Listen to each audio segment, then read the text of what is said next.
All right, we are back.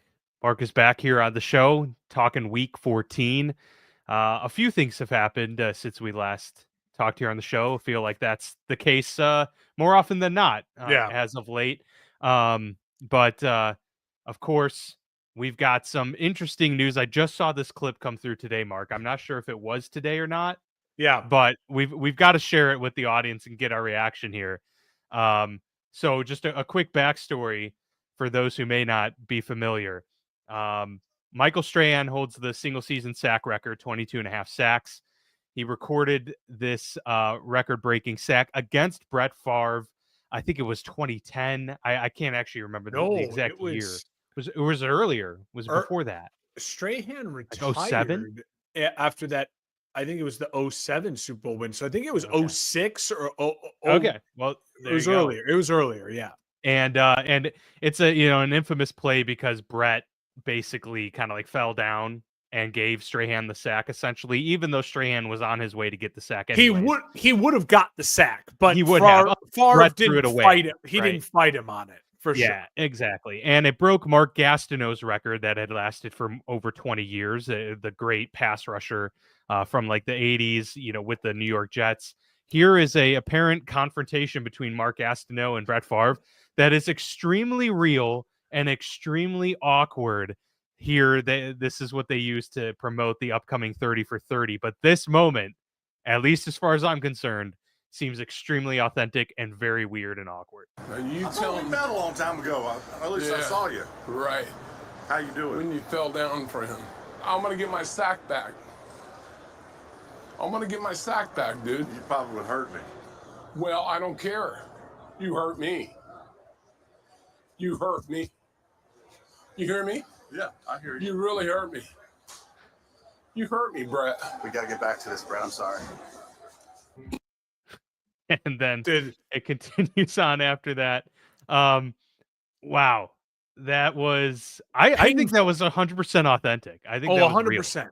Yeah. And Favre, you could tell his reaction is real. He's looking at me like, yeah. what? It's like, what? It's hard Favre, to make that... let me say, I am no Favre fan, especially with all the recent news. But he handled that about as well as someone could. I was just going to say, it's hard to make Favre look like a sympathetic figure. That did right there. Listen, there are some people who handle record-breaking things really well and with a ton of class. Barry Sanders the other day just released a statement because it was possible that Ashton Genty was going to break his record. And I think still can. I think if the playoff games count, I think he might still be able to say like, oh, it counts, because I do think Barry Sanders' bowl game rushing yards counted in that season, whatever it might be. But Barry handled it the way everyone you'd like to think does, saying like, the records are meant to be broken. This kid's a stud, blah, blah, blah. Gasso clearly there, it's like, it's ruined his life. It's like, well, dude. Apparently he makes the case that that's the reason he's not in the Hall of Fame. It's like, all right, dude, if because you think that holding a single season record like that is the difference between the Hall of Fame and not, I don't know about that. So no. If you're a Hall of Famer, you're a Hall of Famer. And it's funny because if you were to tell me like who is Mark Gastineau, I'd have been like, so I don't really know. But then you bring that up and you're like, oh, okay, well, yeah, that's awkward. It's very, very awkward. Anyway, a perfect springboard into our Week 14 recap. The playoff picture is narrowing. We're getting closer and closer to that final push here with the remaining month or so of the regular season. Let's get into it.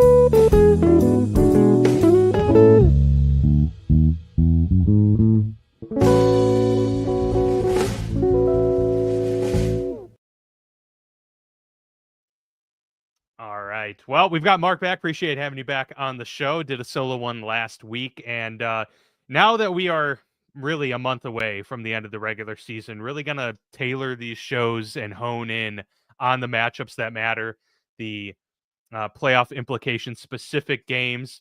And so as always, we'll start with our best win, worst loss of the week. Mark, please take us away. Your best win. Let's start with that one. I got to go to Los Angeles and give a shout out to the Rams. Yes, I mean, this was probably the best game of the NFL season so far as the Rams beat the Bills. And The sad thing is I had it on a secondary TV. I had it on my laptop because I was the idiot who was stuck watching the Bears and the Niners and ripping my hair out and my eyes out and wishing death upon myself. Shout out meth streams. Let's and go. I just kept, shout out. I just kept looking at this at the other game, going like, wait a minute, this is turning into an instant classic.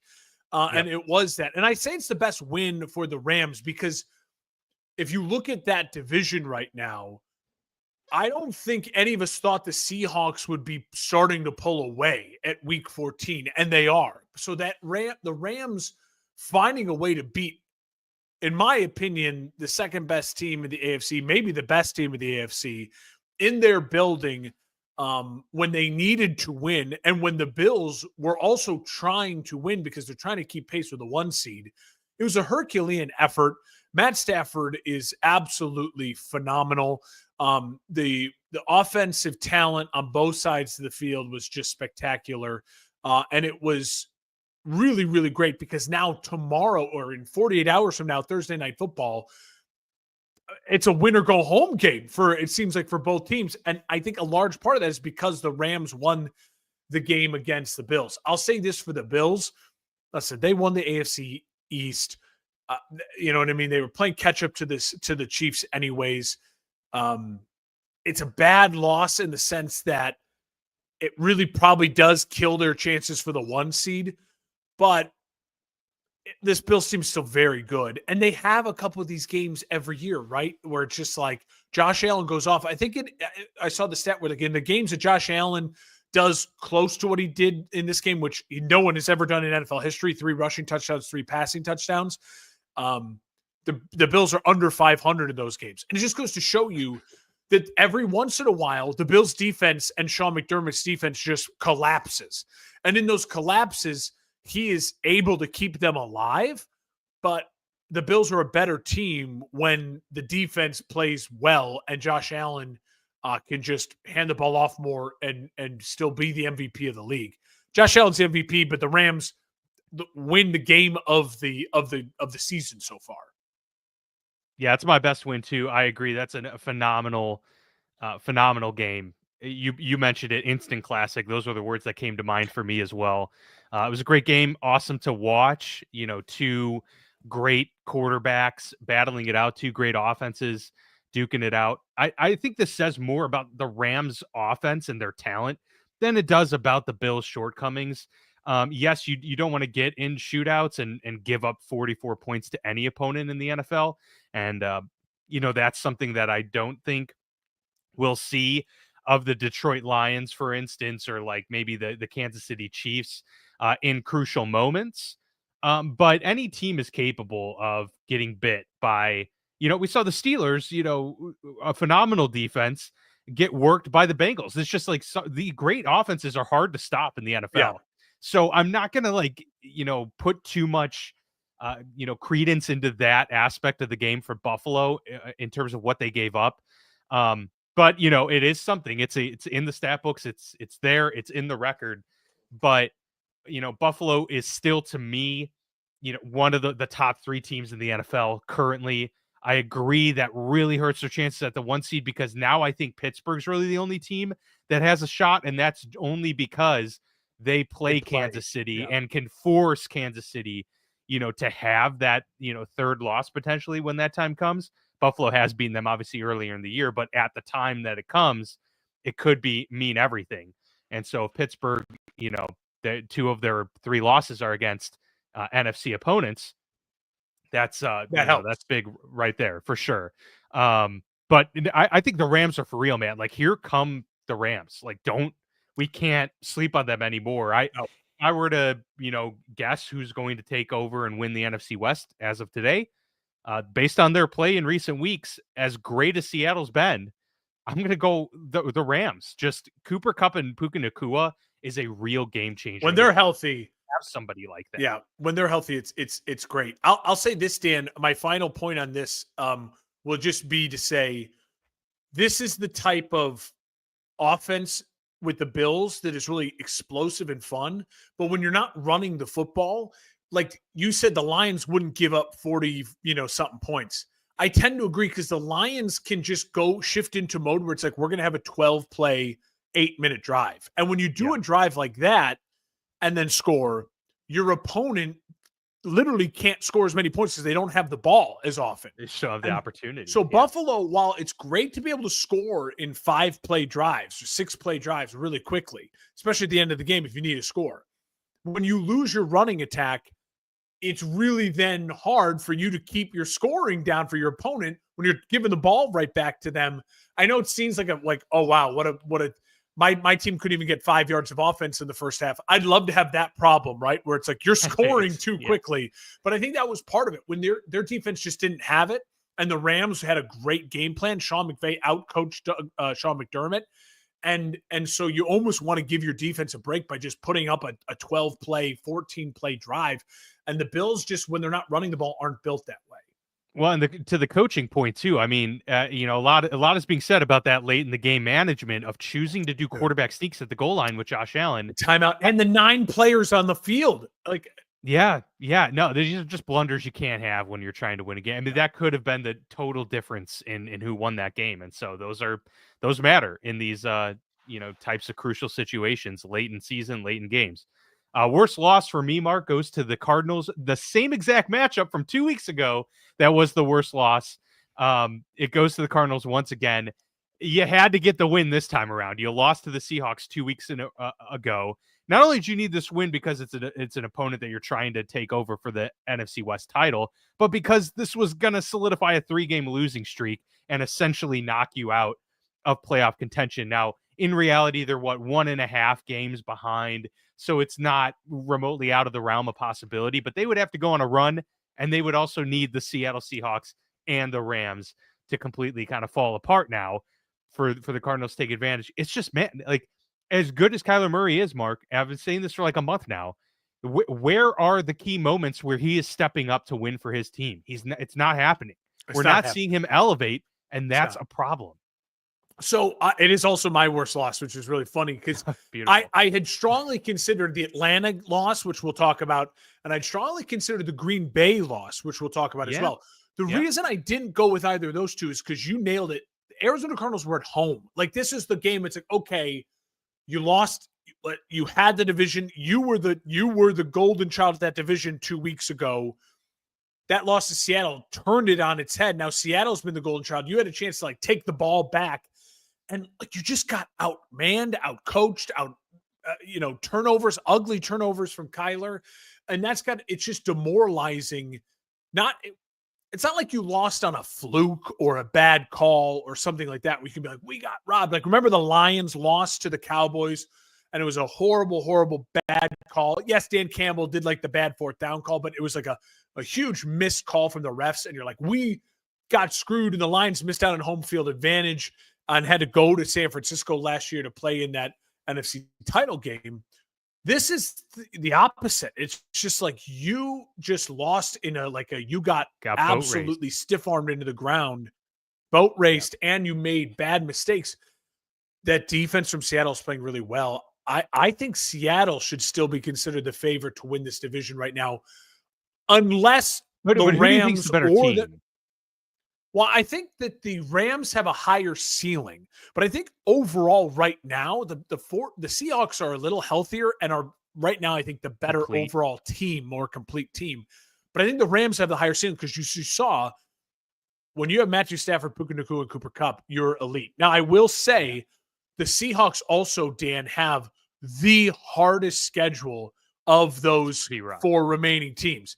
I'm going to bring it up here really quickly because if you're Seattle, you think, can we get to 10 wins, right? If we get to 10 wins, it's going to be hard for any of the other teams to get to 10 wins with only 4 games remaining. But they are hosting Green Bay. They are hosting Minnesota. Those are 2 tough games. Luckily, they're at home. They are then on the road against Chicago. That's their easy win. And then they're on the road against the Rams in the final season. So 3 of the 4 are really tough. Could I see the Seahawks losing 3 of 4 down the stretch? Absolutely. I think Green Bay and Minnesota are better teams, but both of those games are at home. You'd like to think that they could steal one of those games. You beat the Bears, you're 10-7, and you probably win the division. So Seattle's in control, but it is a tough sled of games for them in the Final Four. In the NFC North, speaking of the Lions, that game between the Packers, that was shaping up to be an instant classic as well. Thursday Night Football. It was a classic. Yeah, I mean, it was 34-31, the final.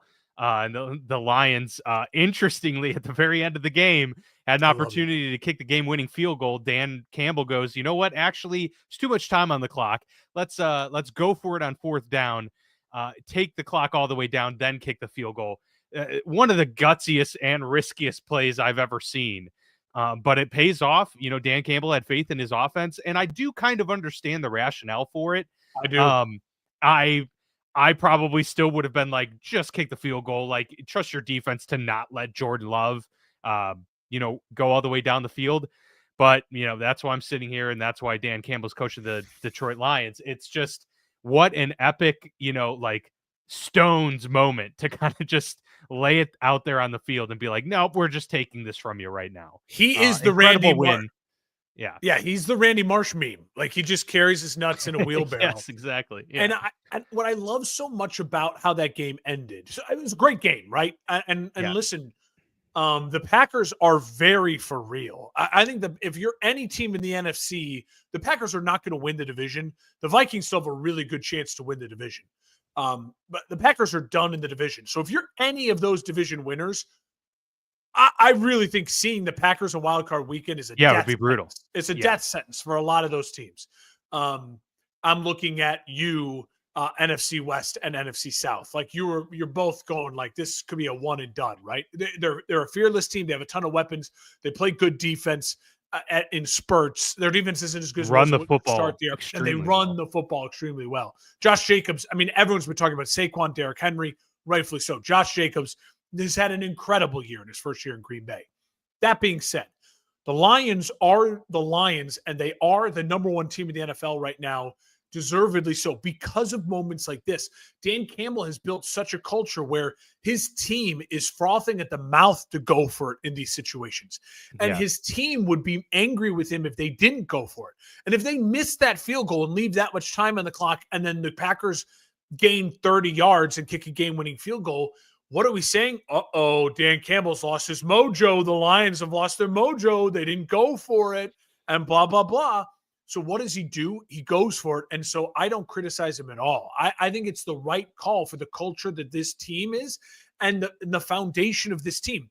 And if they lose that and they don't get it, every single Lions player in that locker room will say, that's on us. We're built to go for it on fourth down, and we didn't They would do it again. They would do it again 100 times out of 100. So if that's your culture and that's the makeup of your team, listen, this isn't like the Miami Dolphins, who is a more finesse team saying, let's go for it, right?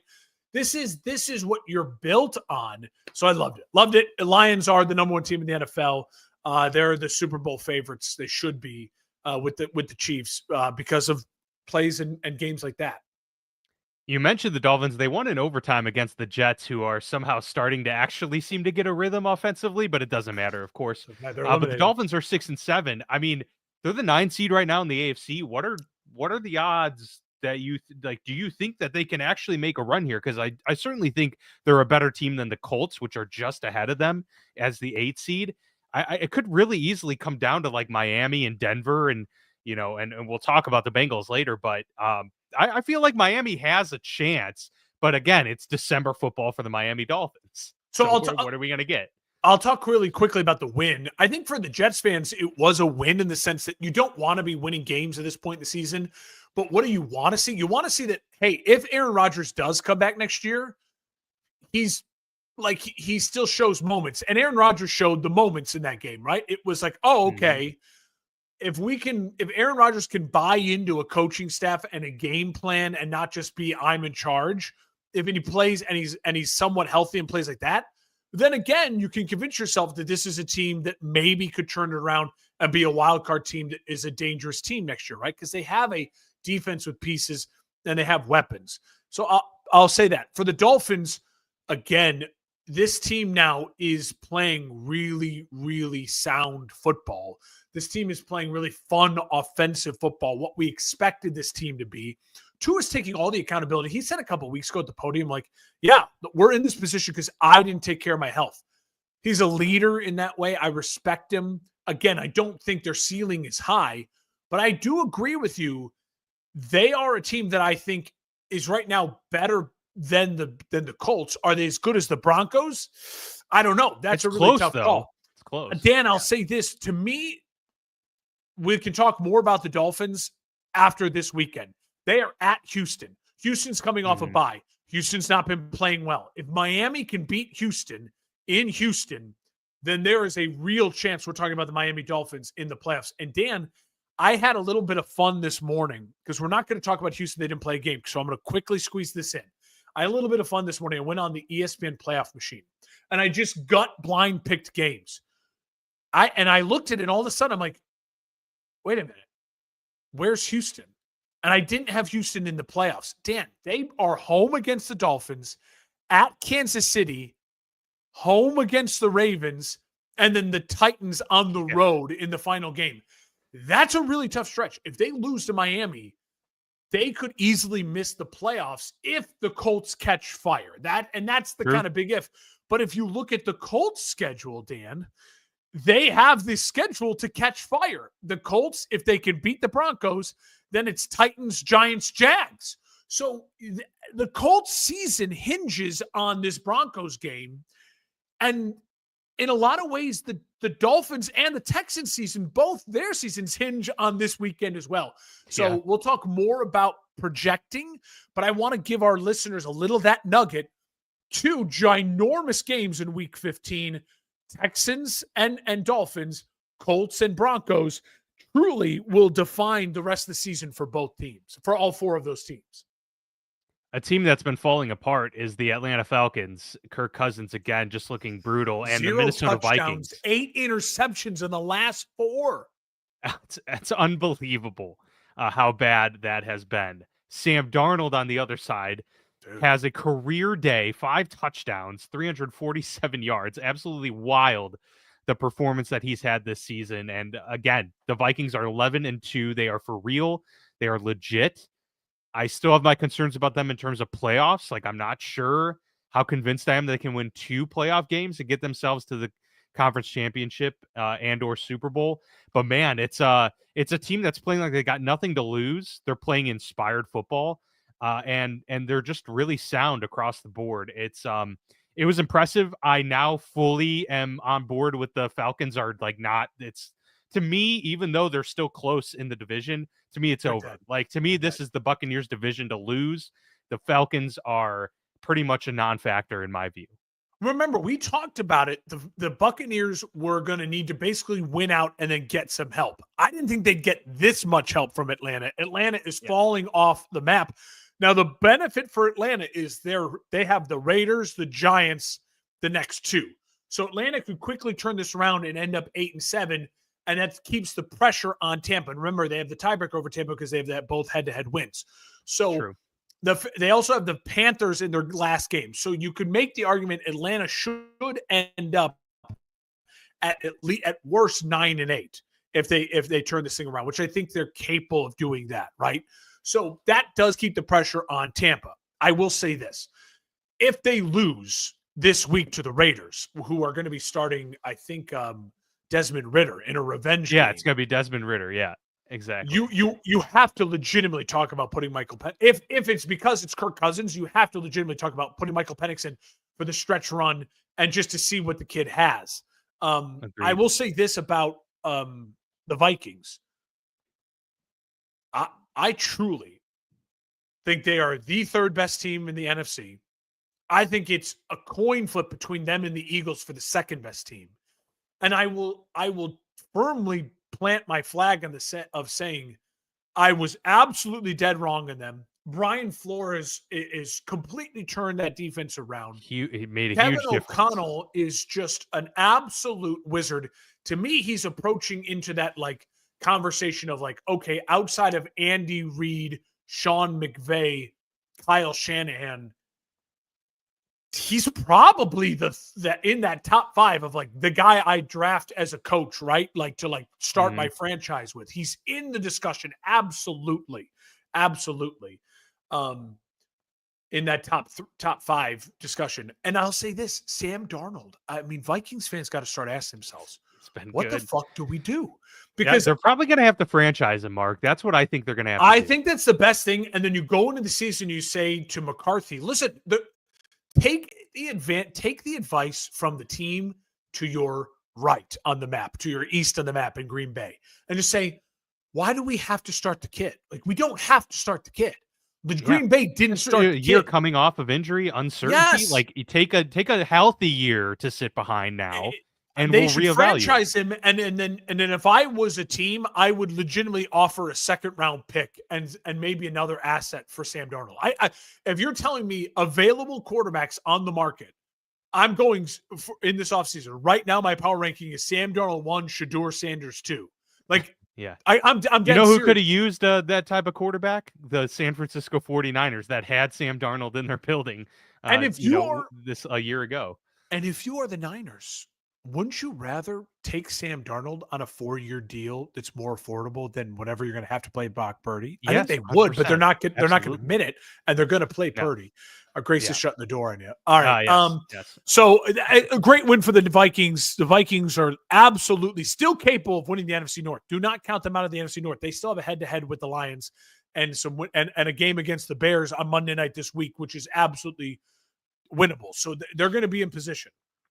Yeah, they for sure are. The Eagles improved to 11-2, a rough win, 22-16. If we had a worst win on the books, that probably would be it. Obviously, a lot has come out now about the drama in the locker room. AJ Brown very unhappy. Brandon Graham maybe speaking out of turn, talking about how their relationship has been soured, and then walking back those comments saying, "Oh, I actually didn't understand what was actually happening," and blah blah blah.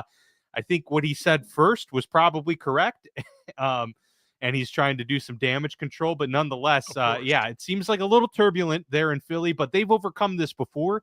They overcame this kind of earlier this season, to be honest with you. So I'm not sure how worried I am on the worry meter, but, at 11-2, they have room for some of this to occur.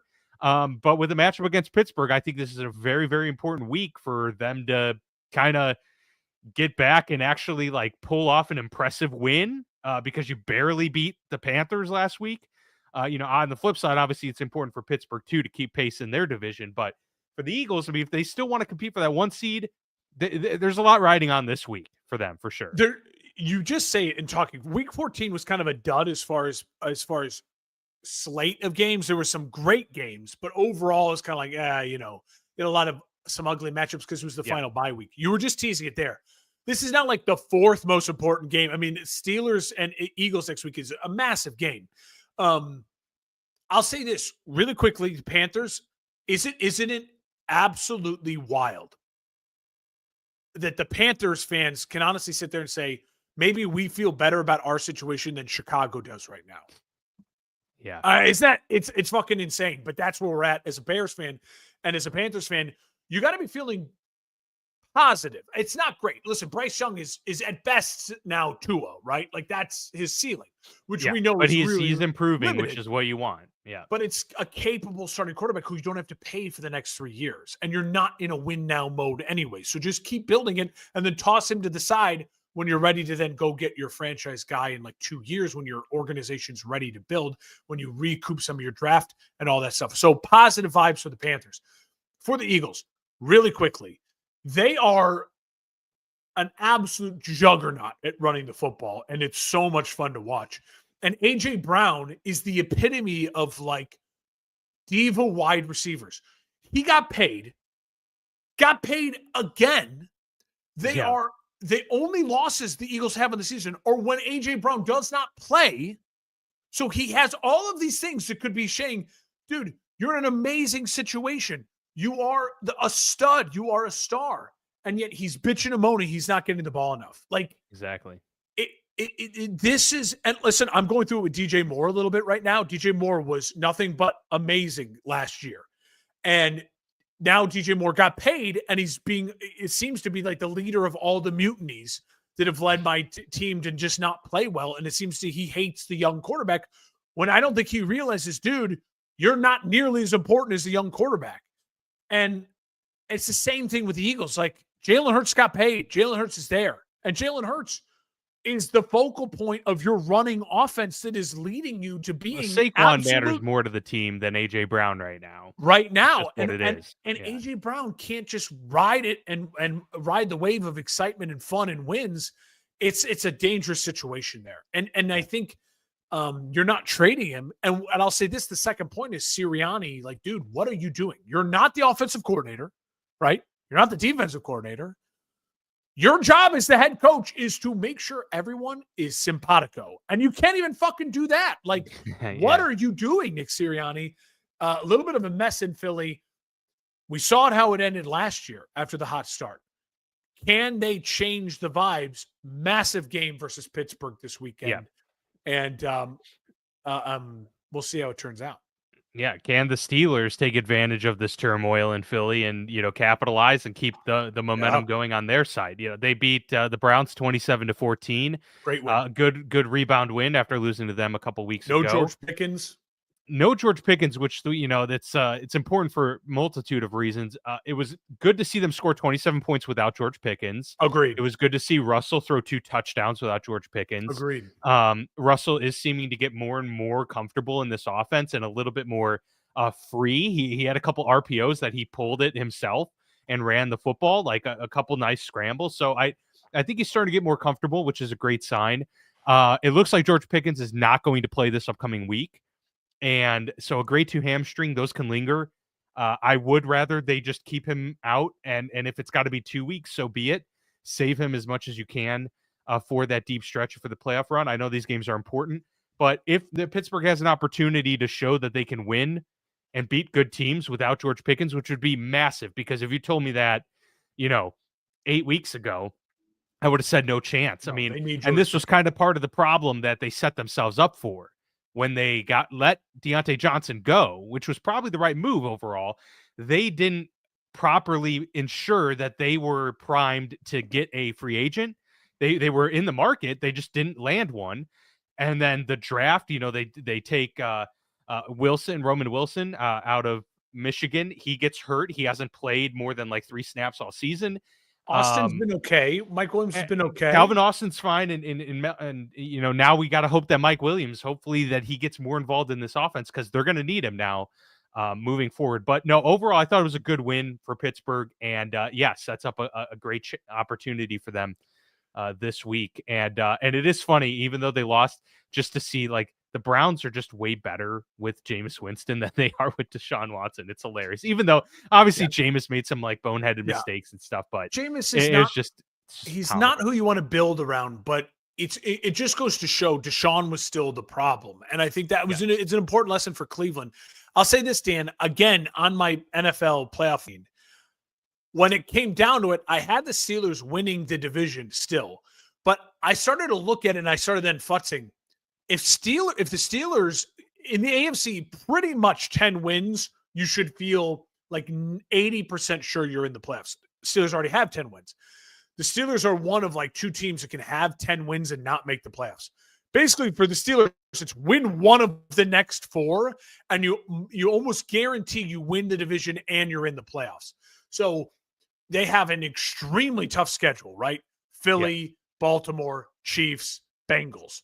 That is murder's row.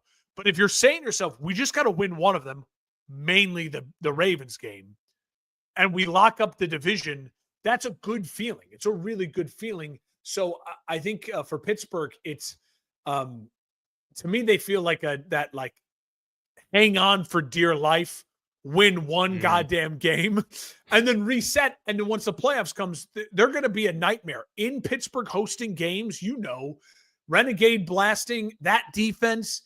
Russell not turning the ball over. No, that seems for real. And I mean, look, we talked about them entering this 8-game slog at 7-2 and saying like, okay, they prime themselves as good. They're 3-1 to start this 8-game slog. Like, yeah, it's huge. Pretty good. It's pretty. They good. just got to win one more. They got to win one more. Yeah. I think they'll probably win 2 more, but they got to win 1 more. The Buccaneers beat the Raiders 28-13. we can kind of rifle through this because I want to get to Bears, 49ers, and Chiefs, Chargers real quick too. Yeah. But yeah, just any comments on the Bucks? Really, they seem to be rolling. No, yeah. Listen, the Bucks are so much fun. They have these moments in the game where their offense just stops working, and then it's like, what's going on? But once they get going and Baker has time, they're a really, really tough offense to stop. Remember, the Bucks are the only team to beat the Lions. This is a team that can go big game hunting. We saw it last year in the playoffs too with the win over Philadelphia. So they're like the Rams. If you are the cream of the crop in the NFC, the Vikings, the Eagles, the Lions, you don't want to see the Bucks and the Rams get in. You'd much rather see Atlanta and Seattle get in, or honestly, Atlanta and San Francisco, because it feels like San Francisco is just out of juice, or Arizona, because it feels like they'll just create a bad turnover. So for the Bucks and the Rams right now, they are the teams that are like no holds bar. Their playoffs have started, the Rams and the Bucks, and that's a dangerous thing for teams with really great quarterback play right now and a ton of great weapons. You know, I thought the 49ers were going to be, we talked about it. I was the one that was saying that they were going to win this race in the NFC West, and then they promptly go and lose 3 straight. And so I'm totally out on the 49ers. But then they win, a couple days ago against your Chicago Bears, 38-13, kind of a mess. Thomas Brown's first run there as interim head coach. I don't think the 49ers are in play. They are obviously like on paper, but we've talked about it. Seattle, they have to Los win Angeles got to be the top 2 there. But any thoughts on this matchup? You being the resident Bears fan on the show, wanted to get your thoughts on this matchup. I don't want to dwell too much because we have tons of time to talk about the Bears and their awfulness once the offseason starts. My gut feeling is like, I just wish it was over. Like, it's just like, this is the thing that's really frustrating. Big Cat said that too. I thought that was great. He's like, let's just get to the offseason. I'm sure he did, because we feel very similar about a lot of things. I mean, most Chicago sports fans do. I mean, this is the most frustrating season, in my opinion, of the George McCaskey-led era, because there deservedly so was a lot of hype, and there deservedly so was a lot of belief, and the schedule was really workable for this to be a borderline playoff team or a playoff team, and to be really fun and feisty. And all we've gotten is absolute circus and clown show. And what I think is really, really hard about that first half and really depressing overall about this game is that we knew the defense would take a step back when Eberflus was fired, right? So it didn't shock me that the Niners came out with a ton of points and life. What really shocked me was that every team gets an interim head coach bump, and the Bears offense was the worst statistical offense in a first half in like 40 years. 4 yards. Yeah.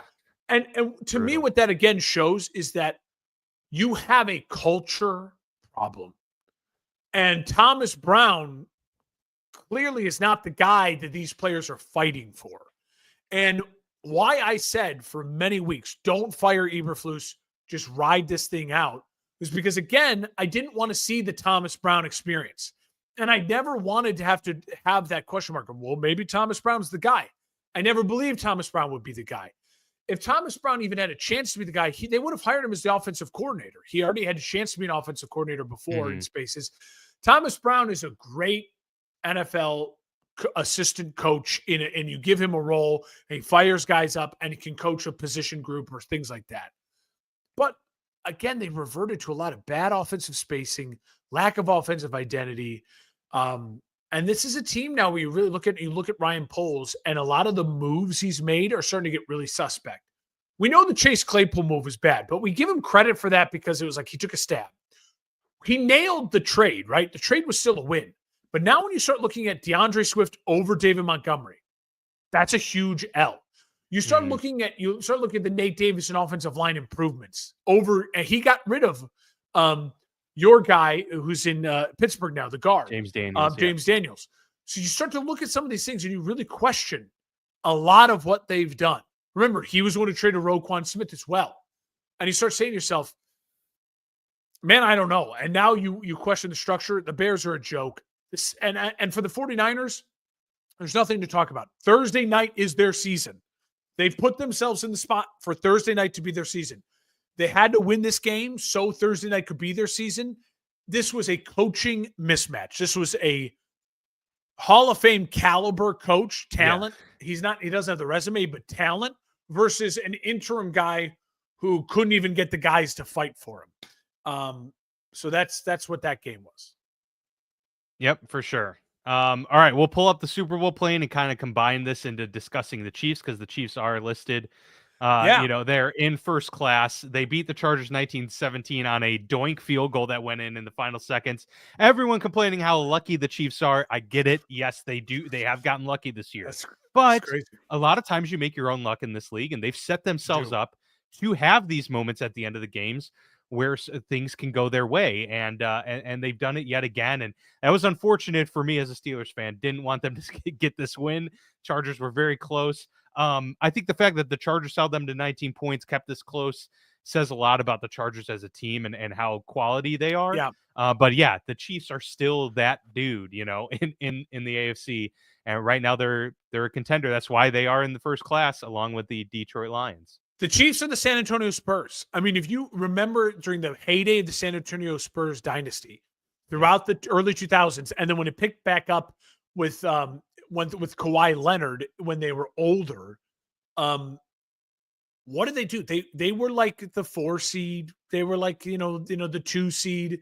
Sometimes they get the 1 seed, but you just didn't worry about that. Their whole thing was just get to the playoffs. And it really feels like the Kansas City Chiefs in a lot of ways they're offensively just not the same team. I think there's 2 reasons why. Nagy versus Bieniemy. Bieniemy wants to take more shots and encourages Andy Reid and is in Andy Reid's headset to be like, let's take more shots. Matt Nagy is more scheme into the ball, playmakers' hands, close to the line of scrimmage, and then pick up chunk plays that way, right? So Matt Nagy in Andy Reid's ear and designing offense in that ways, you're seeing it more. Also with the personnel, they have an old DeAndre Hopkins, an old Juju Smith-Schuster, an old Travis Kelce. Noah Gray is their threat down the middle. Xavier Worthy is a gadget guy. We now know that he's not an every down. He's a gadget 3 on a great offense. He's a gadget 4. And so they're missing Hollywood Brown, right? They're missing some go-to possession receivers who really can run those 20-yard out routes to make life easy. So they're winning the way they have to win. Rely on your defense, run the ball, methodical drives, and then when it comes down to crunch time, you have the best coach and the best quarterback in the NFL. So I'm not worried about the Chiefs at all. I think it's hilarious they're winning games like this, driving people nuts. I was in Arrowhead for the Black Friday game. We didn't get to talk last week, but it was an amazing experience seeing them in person. Win that game again was just another example of man, oh man, oh man, they have an edge that you don't see regularly in the NFL history.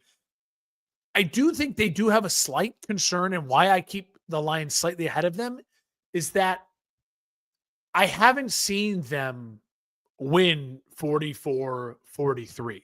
Their close wins are 17-19. They're low scoring games. So they're not winning shootouts. If the Chiefs in the last couple games win close and in shootouts, I'll feel way more comfortable about them as a whole. But I have a 1% discomfort because of that.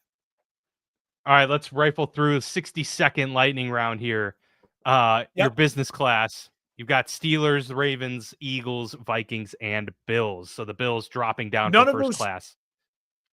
Yeah, I had to drop the Bills slightly just because their defense that was so porous on the road in a big game. But all those teams absolutely could be in a championship game, and it wouldn't shock me at all. Yeah. No argument there. In economy, we've got the Chargers, the Packers, Bucks, and Seahawks. Why the Ravens or the Rams? I mean. So I didn't want to overload economy. I put the Bucks over the Rams just because I think the Bucks have a clearer line to make the playoffs than the Rams right now. So that was my thought on that. The Bucks and the Rams, it's like a 50-50 split. I will say if the Rams get in the playoffs, I absolutely think they could win a game. So they are next week. I should probably, depending on what happens, absolutely. But the Rams probably should be on here. I didn't want to bump the Chargers out. I still think the Chargers are worthy of. The Chargers could win a playoff game with the wild card quality team for sure. Yeah, no. Quality team, almost beat the And they had no Chiefs, Dobbins, so. no Lad McConkey. If they get their two best weapons back, absolutely they can win a playoff game. Yeah, they'll be fine. All right, that does it for our Week 14 recap here on the Football Lounge. Check us out on socials at FB Lounge Pod. We are part of the For Frequency's Sake podcast network. Thank you all for tuning in, and we'll see you here next week.